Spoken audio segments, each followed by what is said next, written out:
El instinto de supervivencia es un invento del ser humano para no aceptar la realidad. El ser humano no teme. Teme el dolor que puedo traer conmigo si me llaman. Bienvenidos.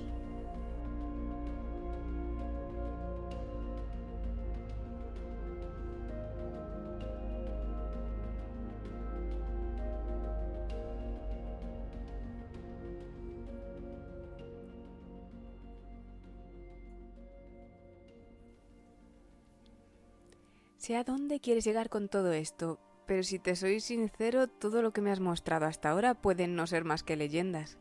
No demuestran nada. La escalera literalmente podría estar en cualquier lugar del mundo. Jaime no hizo caso del comentario. Tenía algo que contar y no tenía intención de parar hasta que lo hiciera. Su humor parecía que estaba cambiando según avanzaba. Estaba más impaciente, más nervioso. Durante la Segunda Guerra Mundial, el desarrollo de los aviones aliados, que eran muy inferiores a los de los alemanes, se convirtió en una cuestión a resolver cuanto antes. Uno de los principales problemas era el de los bombarderos, aviones de gran tamaño que tenían que cruzar las líneas enemigas recibiendo impactos en el proceso. Piensa que esos inmensos aparatos de metal no podían estar blindados al completo, ya que el peso extra de ello haría que no pudieran volar. Por ello, se tomó la decisión de crear el Grupo de Investigación Estadística, un grupo de expertos cuya única meta era determinar qué partes de dicha máquina voladora eran las más indicadas para ser reforzadas. Dentro de ese grupo se encontraba un experto en matemáticas y estadística, llamado Abraham Wald, que es la razón por la que te estoy contando esto. Pero vayamos en orden. El primer paso para dicho grupo de expertos fue reunir información con la que podían trabajar. Enviaron personal a todas las bases aéreas de Inglaterra con el único objetivo de dibujar, en una silueta de un bombardero, la localización de los impactos de bala que habían recibido durante sus misiones. Recopilaron cientos de dibujos repletos de puntos rojos allí donde había un impacto, y de esa manera descubrieron cuáles eran las zonas de los bombarderos más expuestas a los proyectiles enemigos. Los expertos entonces lo tuvieron claro. Puesto que el mayor número de puntos rojos en todos los casos se situaba en las alas, cuerpo central del fuselaje y timones de cola, estos eran los lugares donde los aviones tenían que llevar más metal. La lógica era clara, puesto que estos eran los sitios más castigados, estos tendrían que ser los sitios más protegidos, ¿no? David asintió con la cabeza, ya cansado de todo aquello. Pues el señor Abraham Wald discrepó. Ante lo obvio que podía resultar aquella afirmación, él insistió que no era cierta y añadió un nuevo dato a la ecuación que parecía ya resuelta. Los aviones de los que habían tomado la información eran aquellos que habían vuelto a casa sanos y salvo.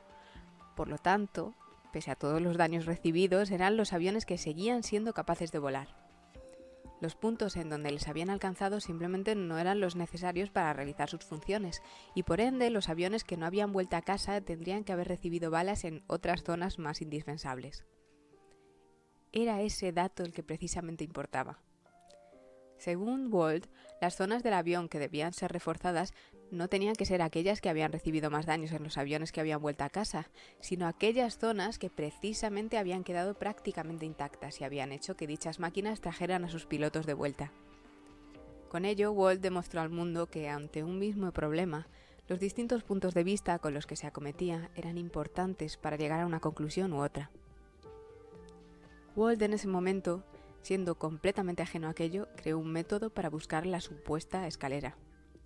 Al igual que el grupo de investigación estadística, aquellos que buscaban la escalera tenían el mismo problema, la falta de datos con la que empezar a trabajar. Se decidió que lo más indicado era reunir durante la Segunda Guerra Mundial un registro con dos tipos de datos que consideraron importantes. Por un lado, localizar todos los puntos de cruce conocidos hasta el momento. Por otro, saber de dónde procedían los no nacidos. El objetivo era encontrar un patrón dentro de lo poco que se sabía en esos momentos sobre este mundo. Eso se había estado haciendo de forma individual desde prácticamente el siglo anterior, por lo que no fue tan difícil como puede parecer, aunque sí tedioso. Los no nacidos son desconfiados por naturaleza, y por ello la mayoría de ellos llevan sus propios registros que se negaban a compartir. Todos habían hecho a su manera listados con qué locales eran puntos de cruce y los nombres de los no nacidos que se habían encontrado alguna vez a lo largo de sus vidas. Prácticamente todos los no nacidos hacían sus propios diarios. La información estaba allí, ya recogida. Solo nos faltaba unificarla. El objetivo principal fue precisamente ese, reunir toda la información que hubieran recopilado cada uno de ellos en un único archivo.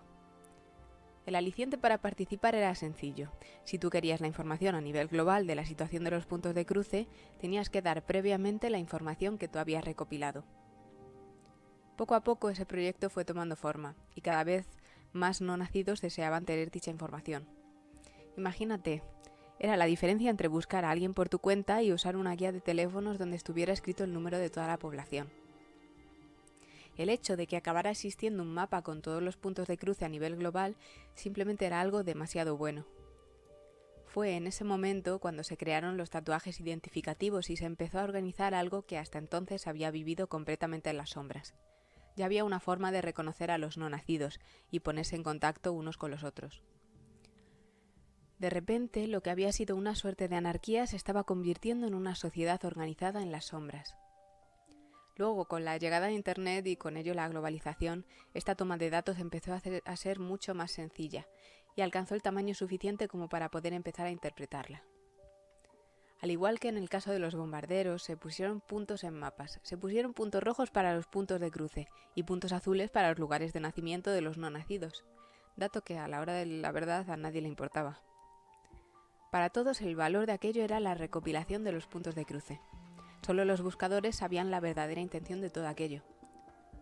Jaime se acercó al último de los libros que les habían sacado del hombre antes de dejarles solos. Era un libro enorme, mucho más grande que la mayoría. Estaba encuadernado con unas tapas grandes de cuero en la portada. Se encontraba el grabado a fuego de un hombre musculoso sujetando el mundo con los hombros. Imagínate, antes de esto los no nacidos solo conocían las ciudades donde ellos habían estado. Muchos no nacidos, al igual que tú, ni siquiera sabían que lo eran y vivían vidas normales, apáticas, sin éxito. Con la llegada de este archivo, todo cambió. Este libro es el más joven de todos los que hemos visto esta noche y, sin embargo, es el más importante para nosotros. Lo abrió con cuidado, mostrando unos mapas en su interior impresos en hojas de Biblia. Cada uno representaba distintos lugares del mundo. Todos ellos, tal y como lo había dicho Jaime, repletos de puntos rojos y apuntes en los márgenes. Prácticamente no quedaba un hueco que mostrara el color original del papel.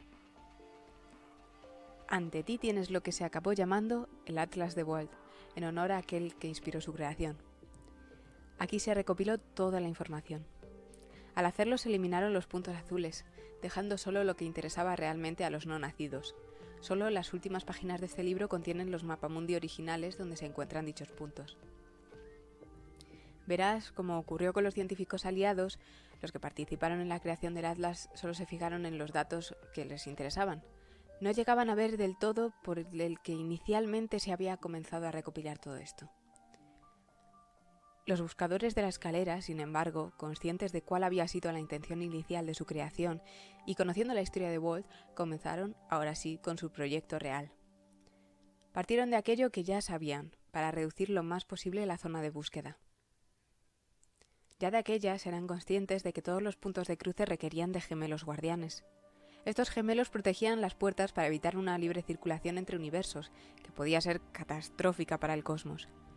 Aquellas personas que a ojos de los civiles aparentaban ser dueños de bares, peluquerías y demás locales, en realidad tenían una íntima relación con las puertas que unían los mundos que protegían. Los buscadores supusieron que si esto ocurría con los puntos de cruce, no había motivos para pensar que la escalera, siendo también uno, no los tuviera. Con ello dedujeron que en algún lugar del mundo tenían que existir dichos gemelos protegiendo dicha escalera. Y por ello ese lugar tendría que estar cercano a una población que les permitiera vivir cómodamente. Ya sé que todo esto era mucho suponer, pero de aquellas trabajaban con los datos que tenían, y si esos supuestos no llegaban a ningún lado, pues siempre podían dar marcha atrás en sus investigaciones y empezar de nuevo. De esta manera se decidió centrar la visita en las poblaciones que hubieran nacido en la antigüedad. Al contrario que cualquier otro punto de cruce, la escalera tenía que haber existido desde mucho antes que cualquier puerta. tenía que haber existido desde el primer momento en el que empezó a haber matronas. A su vez se fijaron en los puntos azules, esos mismos puntos que la mayoría de participantes habían catalogado como información de poco interés.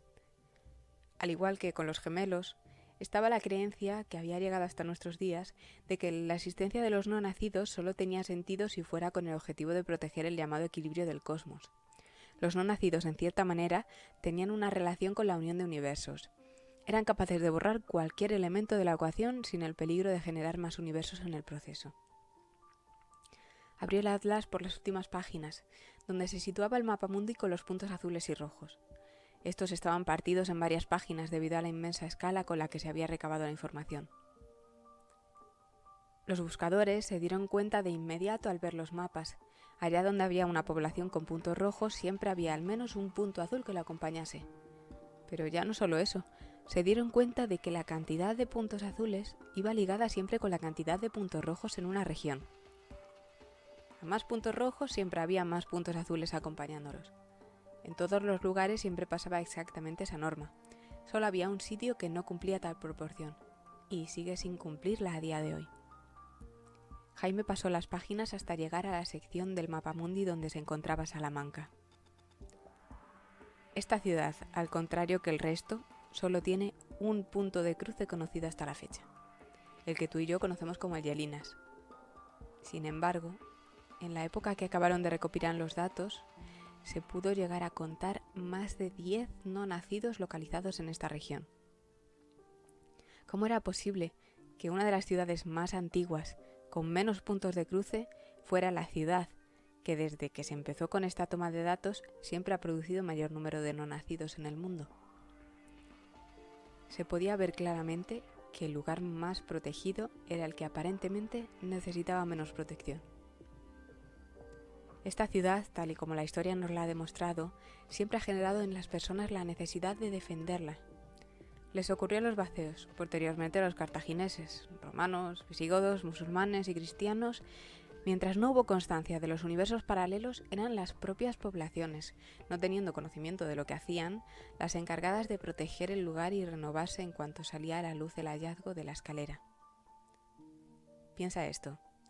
En el momento en el que una civilización se enteraba de la existencia de la escalera, la afluencia de personas cruzándola crecía y aparecía una nueva civilización, que no sabía nada del tema, a ocupar su lugar. La escalera no podía permitir ser usada a la ligera, al igual que no se pueden usar a la ligera los puntos de cruce, por lo que en el momento en el que una población era consciente de su existencia, era necesario borrar dicha población y reemplazarla por otra que no supiera nada del tema. Hablas como si la escalera tuviera vida propia. Llámalo escalera, cosmos, Dios, destino, suerte o tu puta madre, pero el hecho es que el orden se mantiene y se autorregula. Y en este caso no es distinto. En el momento en el que existía un peligro, ocurría algo que hiciera borrón y cuenta nueva en el lugar. Piénsalo, los vacceos nunca cruzaron el asedio. Decidieron probar suerte y ver lo que había al otro lado de la escalera. Lo mismo ocurrió con los cartagineses, quienes dejaron a sus mujeres e hijos atrás. Los romanos lo convirtieron en una religión, un peregrinaje al nuevo mundo. Los musulmanes lo temieron y protegieron evitando que nadie se acercara al lugar. Posteriormente aparecieron los no nacidos, y ya no fue necesario que poblaciones completas sintieran esa necesidad. El universo había creado errores que se encargaban de subsanar otros errores sin la necesidad de hacer un pantallazo azul y reiniciar. Con la creación de este atlas, no solo se organizó este mundo, sino que logró un acercamiento a una de las incógnitas más ansiadas hasta la fecha. ¿Dónde estaba la escalera de Penrose?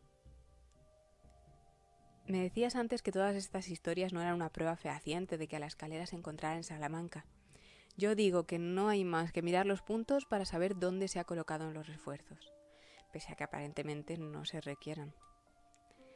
Es cierto que todo esto son solo teorías, que nadie ha llegado a demostrarlas, ya que nadie la ha encontrado aún, pero eso no significa que no sean ciertas. Dicho esto, cerró el atlas de Wold. La biblioteca quedó en pleno silencio. David esperó unos segundos para asegurarse de que Jaime había acabado antes de hablar. ¿Para qué me has contado todo esto? preguntó impaciente. Se acercan días en los que la escalera debe ser protegida. Los desaparecidos, esas personas que te han amenazado y perseguido, aquellos que mataron a Iván, han llegado a la misma conclusión a la que los buscadores llegaron en su día. Saben que la escalera está cerca. Vienen días en los que los no nacidos tienen que hacer aquello para lo que nacieron. Tú eres uno de ellos y debes estar preparado. Dicho esto, pegó un silbido y el hombre que les había estado esperando fuera volvió a entrar en la sala. Jaime se dirigió a él. Hemos acabado aquí, gracias. El hombre hizo una pequeña reverencia y se puso a devolver lentamente los libros a sus respectivos sitios. Será mejor que nos vayamos. Si no me equivoco, tienes una cita en el Yelinas. David quiso reprochar. Tenía aún muchas preguntas que hacerle, pero Jaime ya estaba saliendo por la puerta. ¿Cómo era posible que supiera todo aquello? De hecho, ¿cómo era posible que supiera que había quedado en el Yelinas? Se fijó que los tembleques le habían vuelto. Volvía a rascarse de manera obsesiva el antebrazo. Dios, necesitamos un chute ya, le oyó murmurar por lo bajo. La sensación de control que había mostrado durante el relato se había desmoronado por completo en cuanto hubo acabado de hablar.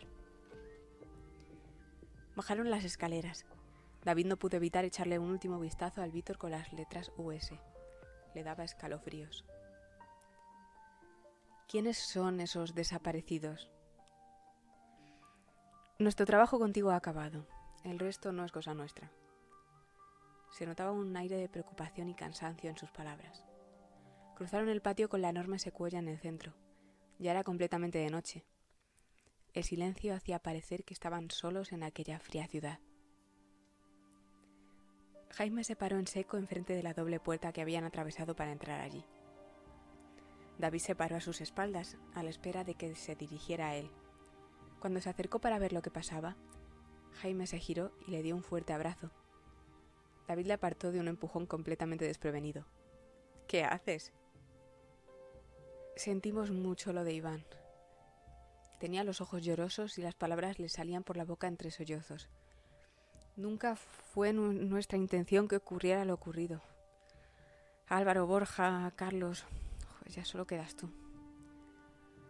David se enfureció al oír sus nombres. Cuando quiso darse cuenta le había pegado un puñetazo en la cara, tirándolo al suelo. Fue un acto reflejo, un movimiento instantáneo producto de todos los sentimientos reprimidos. Jaime empezó a llorar desconsoladamente. Ni se te ocurra volver a mencionarles, no tienes derecho a ello. Ahora era David el que tenía los ojos llorosos. Los sentimientos habían salido a flor de piel y ahora se estaba derrumbando sin poder evitarlo. En cosa de segundos habían pasado de una situación a la extrema sin saber muy bien por qué. ¿Crees que por haberme dado esa lección de historia se soluciona todo? Estaba gritando. ¿Crees que saber todo esto hace que seas distinta persona? Eres la misma mierda de siempre. Ayer fui a tu casa para pegarte una paliza, ¿no lo entiendes? Soy consciente de que ellos ya eran mayorcitos para tomar sus propias decisiones. Que la culpa de sus muertes fue suya, pero no dudes por un segundo que el cruzarnos contigo fue el aliciente perfecto para que todo esto ocurriera. Jaime seguía llorando en el suelo. Había vuelto a desviarle la mirada en silencio, como si esperara a que todo esto pasara. No paraba de rascarse, estaba nervioso. No sé muy bien qué ocurrirá esta noche ni los días venideros. A decir verdad, una gran parte de mí piensa que he perdido completamente la cabeza. Nunca creí que fuera a echar tantísimo de menos la vida que llevaba en Granada. Lo que sí sé es que no quiero volver a saber de ti. Y no quiero que te acerques a Jess ni a nadie de mi entorno. Termina de destruir tu vida si quieres, pero no te acerques a nadie más. Todos los sentimientos habían brotado de golpe. ¿Por qué había tenido que mencionarles de repente? ¿Por qué había tenido tan siquiera que disculparse? A sus pies se encontraba el Jaime penoso que siempre había conocido y que extrañamente no le había parecido ver unos minutos antes en la biblioteca. No dijo nada más. Se dio media vuelta y fue a abrir la puerta. ¡Espera!, gritó Jaime levantándose de golpe. Se acercó rápidamente a él y se puso por delante. «No estoy en condiciones de hablar», le amenazó David para que se apartara. «Déjame a mí primero. Al menos te debo eso». David no sabía a qué se refería, pero ya no tenía ganas de gritar. La rabia que en un segundo había brotado había vuelto a esconderse en el mismo tiempo. Incluso se estaba arrepintiendo del puñetazo que le había dado. Dio un paso hacia atrás para dejarle espacio. Jaime se quedó un momento mirando a la puerta con la mano en el agarre. Parecía como si se hubiera quedado pensando algo. Cerró los ojos, respiró profundo y dejó de llorar. Volvía a ser el mismo Jaime serio y tranquilo que le había contado la lección de historia. «Será mejor que corras a la derecha y no pares hasta llegar a Llerinas». Prácticamente fue un susurro. Abrió la puerta. David no tuvo tiempo de procesar lo que le había dicho. En ese mismo momento escuchó un sonido que ya le estaba resultando desagradablemente familiar. David se quedó sin aliento. Jaime se lanzó de golpe contra el sonido haciendo un muro humano para David. Gritaba con todas sus fuerzas mientras recibía los impactos de bala en su cuerpo. David cruzó la puerta evitando la tentación de volverse a meter dentro del claustro. Se agachó y, haciendo caso de lo que le había dicho Jaime segundos antes, salió corriendo por la calle de la derecha. Oyó ruidos de pelea a sus espaldas. Jaime debía haber alcanzado a su atacante. No le había dado tiempo a ver nada. Parecía como si el oído fuera el único sentido que tuviera activo en ese momento. Notó como una bala le pasaba al lado de la cabeza para chocarse contra el muro de su derecha. Los trocitos de piedra arenisca saltaron, como a cámara lenta. Forzó aún más la velocidad. La calle le resultó interminablemente larga. Sabía que una vez llegara a su final, la cantidad de personas que había en el centro le salvaría. Paró para descansar en medio de la Plaza Mayor de Salamanca.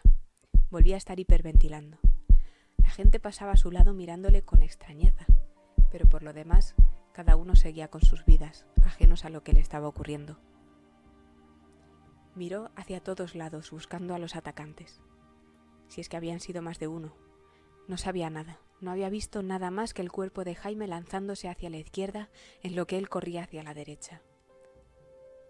Jaime. ¿Era posible que hubiera sobrevivido a aquello? Había recibido prácticamente a quemarropa demasiados disparos. Se había puesto en medio evitando que alguno llegara a alcanzarle. Odiaba pensar en eso, pero estaba en deuda con él. Las personas que pasaban a su alrededor le miraban. ¿O acaso se lo estaba imaginando? Era imposible saber quiénes de todos ellos eran ciudadanos normales y quiénes eran sus perseguidores, si es que había alguno. Se agarró la cabeza, le daba vueltas. Trató de relajar la respiración para reducir el mareo. Estaba nervioso. Estaba expuesto a cualquiera que se le pudiera acercar. Recordó en ese momento lo que le había dicho Jaime antes de abrir la puerta.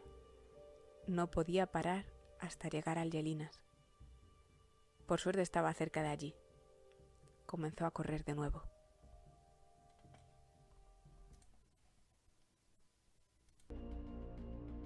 Hola, somos Clara y Fernando, creadores de esta aventura semanal. Nos alegra que hayáis llegado hasta aquí. Si os ha gustado, podéis dejarnos el like o suscribiros. También podéis escucharnos en iVoox y leer los últimos capítulos hasta la fecha en ubisundpodcast.blogspot.com. Gracias y bienvenidos a Ubisund Podcast.